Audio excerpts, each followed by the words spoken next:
more fallout from employee-led sit-ins at Google offices over the tech giant's contract with Israel. This is all boiling over. Google axed 20 more employees who partook in the sit-ins, bringing the total fired to 50. Now, these sit-ins stem from opposition to the company working with Israel's Nimbus project, a $1.2 billion contract that provides cloud services to the Israeli government and military. Workers further demanded Google clarify their work is not being used in the war on Gaza. The firings come after Google CEO Sundar Pichai said that the workplace is not for politics. According to the Washington Post, Google maintains the protests inside its offices disrupted the work environment, while employees who were let go refute Google's claim, some saying they weren't even in the office the day of the demonstrations. Now, Google has fired employees in the past over dissent, but never en masse. A battle is also boiling over between Google and California as the state tries to make it and other tech giants pay for the news. The Golden Gate State politicians are pushing through a bill called the California Journalism Preservation Act, or CJPA, that would require the tech giants to pay news publishers each time they display pieces of their articles or show links to them in search results or on social media. In response, Google already removed California news websites from some users' search results. The company released a statement 2 Fridays ago explaining the move could create a link tax, adding, quote, "By helping people find news stories, we help publishers of all sizes grow their audiences at no cost to them." CJPA would end that model. It would favor media conglomerates and hedge funds who've been lobbying for this bill and could use funds from CJPA to continue to buy up local California newspapers, strip them of journalists, and create more ghost papers. Google did not reveal how many people are implicated in this website blackout, but did signal earlier this month that it would be a short-term test. According to a Washington Post report, California State Senator Mike McGuire, sponsoring CJPA, blasted the move, saying, quote, "This is a dangerous threat by Google, clearly an abuse of power, and demonstrates extraordinary hubris." Other critics said it's concerning that one company has the power to stymie flow of information. Yeah, this story is interesting to me. So the basic dynamic, the problem here is that previously newspapers, whether in hard copy or digital form, were able to make all of their money basically from advertisers. With the advent of search engines, the benefit for companies is often to pay for advertising within the search engine context as opposed to with the newspaper itself or in the social media context. So buying ads on Facebook rather than buying ads in the New York Times or the Sacramento Bee or your small local paper.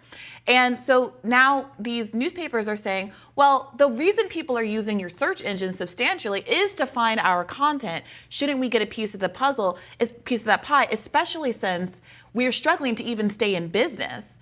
Because you've stolen, eaten into so many of our advertiser dollars. And in response, Google is saying, okay, fine, you want a piece of the pie? I control all the purse strings. I'll simply make sure you don't show up in our searches at all. Then you'll really see what benefit I'm bringing to your company. You can't live with me. But newspapers are in a position where they can't live with you, and many of them aren't surviving. They can't live without you, and many of them aren't surviving with you either. So they're really in between a rock and a hard place. And some precedent suggests, when you look at the model, some of these overseas models, that papers have been able to hold out and win, at least in the case of the Australia.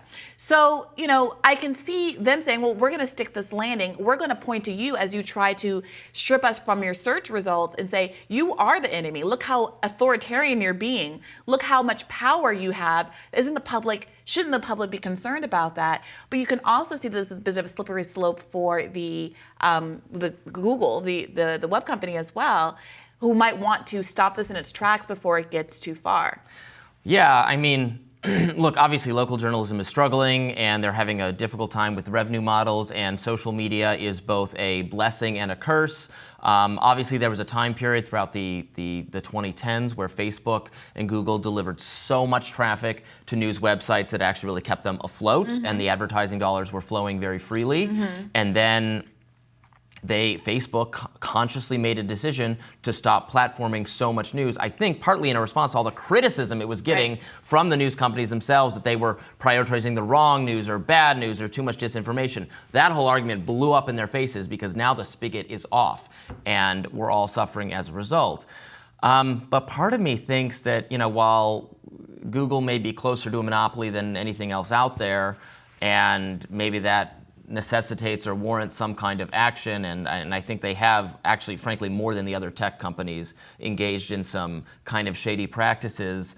It's still like, if they passed a law saying the Hill Rising had to pay whoever we show video of in our thing, we just say, okay, well, we're not going to use those sources anymore, right? I mean, at the end of the day, it's a company, and then the business is going to respond if the government makes random. Well, now you gotta share your profits, or you gotta share this with these people, and say, okay, then we're just not doing that anymore. Well, I mean, the big difference is that Rising, a show, is not the same thing as Google, a search engine. Google's just a more powerful either in show. what it is and the fact it's a substantively different organism.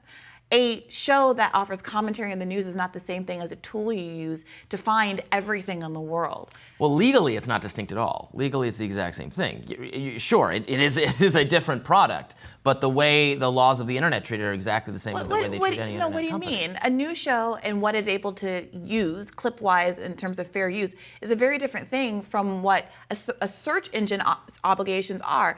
We have these conversations all the time where we decide whether or not we should treat something like the telephone company. Can the telephone company say people in the city can't call their relatives because I personally have a vendetta against them? I don't like the way they voted on the last X, Y, and Z bill. No, we don't allow those type of practices. Here's what I'm saying. Common carrier.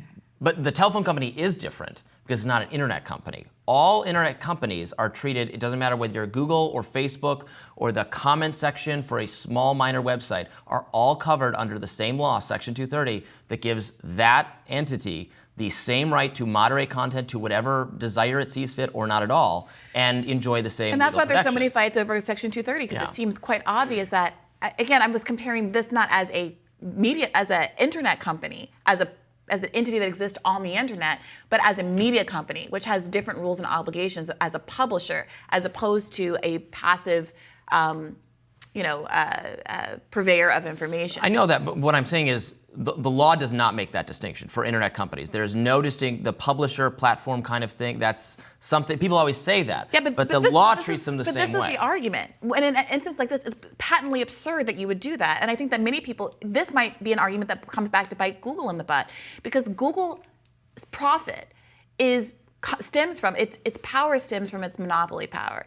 Its power stems from the fact that it has built an incredibly powerful search engine that has become indispensable to the public if they want to find anything about anything that's ever happened in the history of the world. Because it's good, though. Yeah. People use it because they like it. If when the number one search result on Bing is how do I get to Google? Right, but Google's not going to feel so good when you're living in the state of California and you can't use Google to find any California news services because they've decided to have a vendetta out against California news because they simply are trying to institute some kind of tax, so that they can claw back from the wealthiest company on earth. Is it? If it isn't, it's right up there. So that they can stay in business. They are in a symbiotic relationship, and I think would be ideal if they could recognize this. And frankly, Google, the total cost of this bill, if it went into effect for Google, would be $10 to $12 billion annually, according to The Verge, compared to the trillions of dollars that Google brings in. It's a drop in the bucket. And so, I do wonder if this has to come to some kind of litigious tipping point, as opposed to realizing, yes, people are going to not want to go to Google as much if there's no journalism left to find at Google. And the journalism can't subsist unless they're able to claw back some of the advertising dollars that Google has stripped from them. Yeah.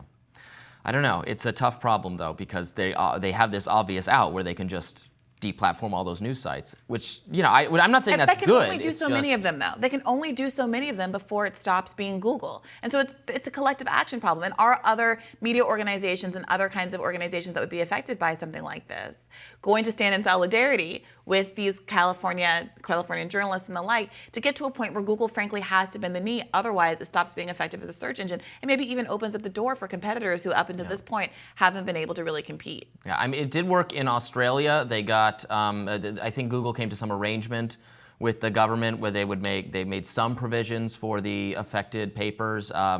I think in Canada, it also was tried and went very badly and resulted in, I think even like, I think there were some Canadian papers who were mad about it because then they were losing revenue because they were getting blocked for the same reason on Google. So they were like, thanks for helping us, you've killed us now, was the response. But it's a difficult problem. If it worked, then they shouldn't be getting blocked. Right, it didn't work.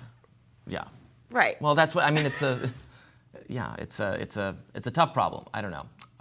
We will continue to look at that. More Rising right after this.